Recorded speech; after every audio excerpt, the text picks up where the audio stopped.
tous, aujourd'hui je vous retrouve pour une séance de travail montée avec Dakota. Donc nous avions fait une séance de dressage, à savoir que c'était normalement ma dernière séance que je devais faire monter avec Dakota puisque j'étais pas sûre en fait de rester là où j'avais emménagé, donc à côté d'Angers, puisque mon stage était terminé, donc je devais peut-être déménager. Je savais pas encore si je serais prise après ou pas dans la boîte où j'avais fait mon stage. Et donc, comme vous vous en doutez, finalement, ça n'a pas du tout été ma dernière séance avec elle, mais c'était censé être notre dernière séance de travail. Donc j'ai voulu faire une petite séance de dressage avec elle en filet pour faire un petit peu le bilan quand même de ce qu'on avait pu faire pendant tous ces mois ensemble. Et du coup, je commence ma séance évidemment par le montoir, donc vous pouvez voir qu'elle bouge pas mal encore. C'était quelque chose qu'on n'avait pas encore bien acquis. Je vous ai passé quand même les nombreuses fois où j'ai dû redescendre du bloc pour la replacer. Je vous ai laissé quand même un échec, on va dire, pour que vous voyiez un petit peu comment ça se passait. Mais voilà, j'ai dû recommencer plusieurs fois. Donc c'était pas encore quelque chose d'acquis du tout, l'immobilité au montoir. Et même une fois que je suis dessus, en fait, elle continue d'avancer. Elle part direct, en fait, elle attend pas du tout que j'ai fini de me mettre en selle. Donc tout de suite, je demande une flexion. Ensuite, je vais commencer à la marcher tranquillement, d'abord reine longue, et puis je vais commencer à remonter gentiment sur mes reines pour commencer à prendre le contact. Je vais demander des arrêts en essayant de me servir le moins possible de mes mains, mais surtout de mon assiette, de mon énergie et de mon dos. Donc là, vous allez voir que Dakota, elle est un petit peu distraite, elle va regarder beaucoup dans le coin de la carrière qui est du côté de la GoPro, puisqu'il y a deux juments qui étaient partis en balade, et c'était des juments avec qui elle s'entend plutôt bien. Donc du coup, elle était très curieuse de voir où elles étaient parties.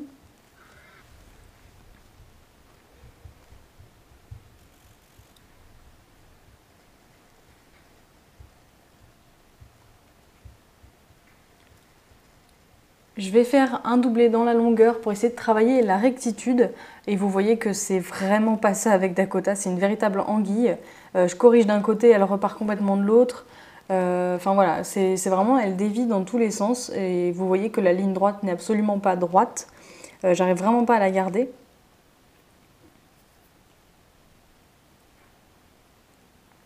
Je vais lui demander un arrêt au bout. Encore une fois, en essayant de me servir le moins possible de mes mains.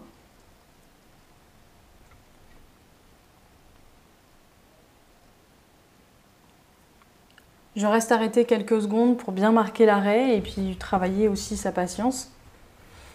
Et puis une fois que je l'ai un petit peu échauffé comme ça tranquillement au pas, que j'ai pris le contact, je vais venir lui demander la mise en place. Donc j'utilise toujours la même technique que les fois précédentes. Donc c'est-à-dire que je vais jouer sur le pli et sur l'incurvation pour lui demander de venir se mettre en place. Donc Dakota, elle est toujours en phase d'apprentissage, donc vous pouvez considérer que c'est encore un jeune cheval, même si elle a 8 ans à l'heure de cette vidéo. Donc je vais garder ma reine extérieure fixe et je vais demander un pli avec ma reine intérieure. J'exagère franchement ma demande de pli en écartant et en mettant ma main assez haut pour pas justement tirer sur les dents, mais plutôt que le mors vienne appuyer sur les commissures des lèvres, ce qui est bien plus confortable sur un cheval que si j'appuyais sur les barres et sur les dents. Donc là, vous voyez que la rectitude, c'est loin d'être ça. Elle se faufile complètement entre mes jambes et j'ai beaucoup de mal à la garder bien incurvée et dans le bon sens.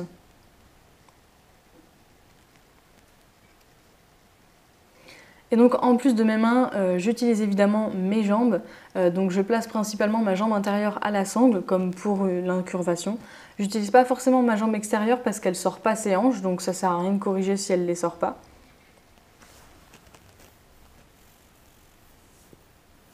Donc vous voyez qu'elle cherche un petit peu au départ, elle va commencer d'abord à relever la tête, à ouvrir un peu la bouche, essayer de fuir la pression du mors. Et puis dès qu'elle cède, du coup, pour vraiment lui signifier qu'elle a trouvé la bonne réponse, je vais tout relâcher et la laisser se mettre en extension d'encolure. Puisque là, du coup, en lui demandant de se mettre en place, je lui demande un petit peu quand même de se comprimer, de se rassembler et du coup d'étendre tout son ligament nucal, donc qui fait le haut de la nuque jusqu'à la croupe. Donc du coup, c'est quand même un exercice qui la comprime un petit peu. Donc c'est pour ça qu'après, je la laisse vraiment s'étendre comme récompense. Ça lui permet de vraiment faire un accordéon un petit peu avec son dos. Et du coup, ça va bien la muscler. Et moi, ça m'évite qu'elle se contracte et que du coup, elle se mette complètement à l'envers. Parce que des fois, on voit des chevaux qui sont mis en place, mais un peu de force. Et en fait, c'est des chevaux qui sont pas prêts musculairement en fait, à garder la mise en place aussi longtemps. Et du coup, en fait, on voit que le cheval travaille complètement à l'envers. Il développe une musculature qui est complètement l'opposé de ce qu'on voudrait voir. Donc voilà, moi, comme elle commence tout simplement ce travail-là, je préfère lui demander quelques secondes de céder et tout de suite la relâcher, la remettre dans une zone de décontraction, qui est l'extension d'encolure. On va commencer ensuite le travail au trot. Je vais refaire un petit doublé dans la longueur. Donc là, forcément, c'est un peu plus facile puisqu'on va beaucoup plus en avant. Donc elle a plus tendance à garder sa ligne droite. Je vais demander un arrêt au bout. Et là, pareil, vous pouvez voir, en fait, j'ai un peu les hanches qui se décalent. Donc je vais venir tout simplement, avec une action de jambe, récupérer les hanches qui sont sorties et les réaligner avec les épaules. Là, l'objectif du travail au trot, comme vous pouvez voir, en fait, Dakota, quand je la travaille en filet, dès que je lui mets le mort, elle a beaucoup plus tendance à se mettre la tête en l'air et à se creuser le dos que quand elle est en licol. En licol, elle est beaucoup plus détendue, beaucoup plus zen. Donc du coup, là, ce que je veux dans le trot, c'est avoir une jument qui ne se met pas la tête au perché, qui creuse pas son dos. Mais pour ça, d'abord, il faut que j'ai une jument qui soit régulière dans ses allures, qui a un bon rythme, une bonne cadence. Donc là, c'est ce que j'essaye de travailler un petit peu avec elle. Donc d'abord, j'essaye d'obtenir un bon rythme et ensuite, je vais essayer de faire en sorte qu'elle ne se creuse pas complètement le dos. Parce que Dakota a cette fâcheuse tendance à courir dans le trot et à pas du tout s'équilibrer. Donc on voit vraiment qu'elle court et que c'est pas du tout rythmé, c'est pas du tout joli à voir, c'est pas du tout confortable. Donc une fois qu'on a travaillé un petit peu au trot, donc ça l'a bien remise en avant, je vais lui redemander de céder du coup dans sa tête et dans sa mâchoire pour me donner la mise en place. Et là vous voyez quand ça vient beaucoup plus facilement et elle le garde un petit peu plus longtemps. Donc après forcément moi voilà, j'ai pris le temps de lui expliquer plusieurs fois, donc je vais commencer à être un petit peu plus exigeante avec elle et lui demander de me garder la mise en place quelques secondes. Je lui relâche pas tout de suite les rênes et du coup il faut faire attention aussi avec cette méthode, c'est que étant donné que dès que le cheval se met en place, on lui relâche après les rênes, les chevaux peuvent avoir tendance à vouloir arracher les rênes pour prendre l'extension d'encolure après. Et du coup on n'arrive plus à garder son cheval en place parce qu'on a un cheval qui tire vers le bas tout de suite. Donc c'est pour ça qu'il faut bien faire attention à alterner un petit peu, à demander un coup 2 secondes, un coup 5, voilà, et faire varier vraiment le temps où vous demandez la mise en place. J'essaie de demander pareil là, mes départs au trot, du coup une fois que j'ai la mise en place qui vient un peu mieux, je demande d'abord la mise en place et ensuite je demande le départ au trot pour essayer de faire en sorte qu'elle me fasse un joli départ avec le dos qui ne soit pas complètement creusé pour ne pas lui casser le dos, mais plutôt qu'elle ait le dos un petit peu remonté. Donc là pareil, je travaille toujours la même chose dans mon trot, j'essaie d'avoir une jument qui ne se met pas la tête complètement en l'air et qui ne précipite pas.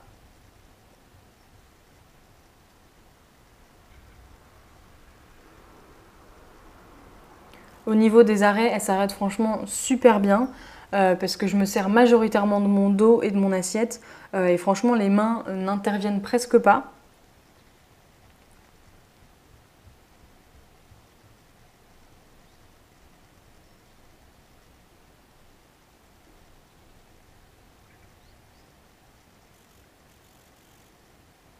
Donc là, je demande à Dakota un petit peu de venir s'incurver autour de ma jambe, chose qu'elle a beaucoup de mal à faire. Donc là, c'est pour ça que dès qu'elle cède, hop, je repars sur une ligne droite pour pas plus forcer que ça sur ce qu'elle m'a déjà donné et qui est difficile pour elle.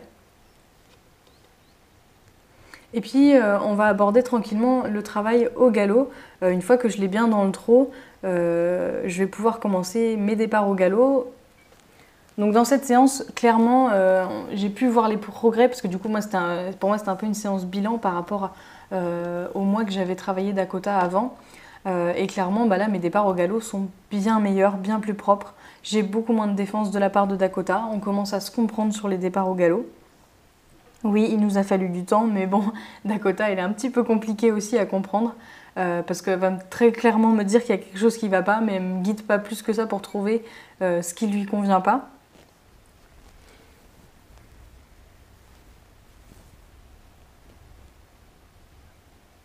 Donc pareil, je vais redemander encore un petit peu la mise en place au pas.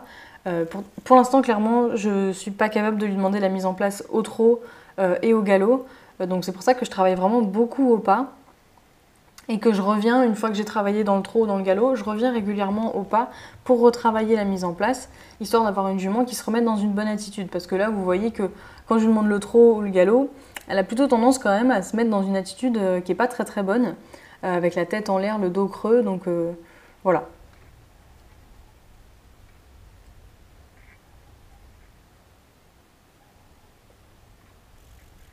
Là, dans mes départs au galop, j'essaye qu'elle ne court pas parce qu'elle avait tendance aussi à beaucoup partir dans un grand trot allongé, limite un trot de trotteur, vraiment pas du tout confortable avant de prendre le galop. Donc là, j'essaye vraiment de partir au galop à partir de mon trot de travail, ce qu'elle me fait très bien là dans cette transition. Et c'est pour ça que je fais pas mal de transitions en fait. Je fais pas juste 3 tours au galop. Je vais lui demander beaucoup de revenir dans le trot pour repartir au galop, avec pour objectif justement d'améliorer encore ces transitions pour qu'elles soient de plus en plus propres. Et puis que j'ai de moins en moins de défense et que ce soit beaucoup plus facile pour elle.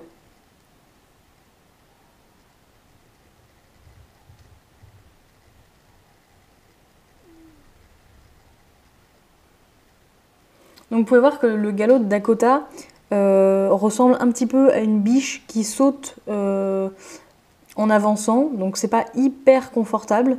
Ça c'est quelque chose qu'on a amélioré avec le temps, vraiment ces allures, ça se voit beaucoup au trot et au galop, on a vraiment réussi à gagner en qualité d'allure.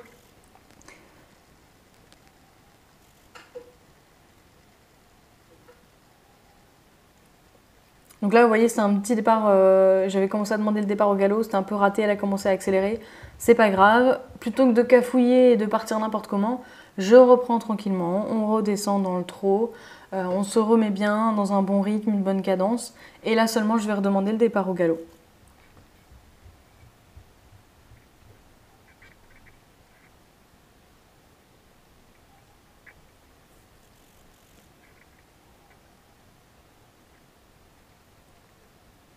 Et puis du coup, je vais terminer ma séance là-dessus parce qu'elle a super bien bossé.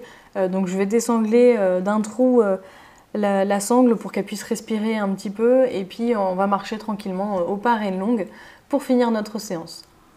Voilà, j'espère que cette vidéo vous aura plu et je vous retrouve très bientôt dans une prochaine vidéo.